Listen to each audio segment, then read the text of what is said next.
Cartoon ফ্যাক্টরিতে top bottom binding করা এবং কার্টুন বাইন্ডিং করা দুটো একই ধরনের কাজ, বাট কার্টুনের চেয়ে টপ বটমের পরিমাণটা বেশি থাকে।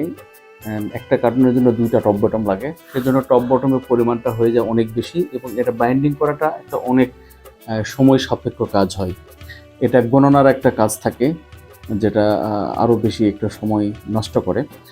তো আমরা এখানে কি করেছি, আমরা এই টপ বটম বাইন্ডিংয়ের একটা নিনজা টেকনিক ব্যবহার করেছি।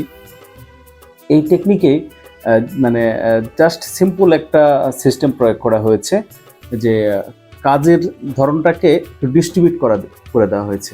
কাজের যে ধরন এটাকে ভাঙা হয়েছে, ভেঙে ডিস্ট্রিবিউট করা হয়েছে।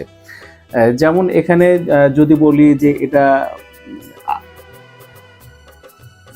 মানে রেগুলার প্রচলিত সিস্টেমে কি করা হয়, রেগুলার প্রচলিত সিস্টেমে একই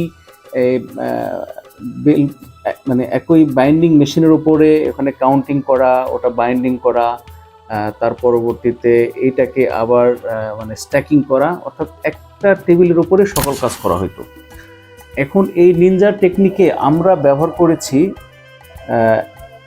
এই কৌশলটা ব্যবহার করেছি জাস্ট কাজের ইয়েটাকে ডিস্ট্রিবিউট করে দেওয়া হয়েছে। একটা টেবিলে এটা কাউন্টিং করছে এবং এটাকে বেল্টের মাধ্যমে অন্য টেবিলে সরাই দিচ্ছে, আর অপর প্রান্তের টেবিলে কি করছে, এটাকে বাইন্ডিং করছে।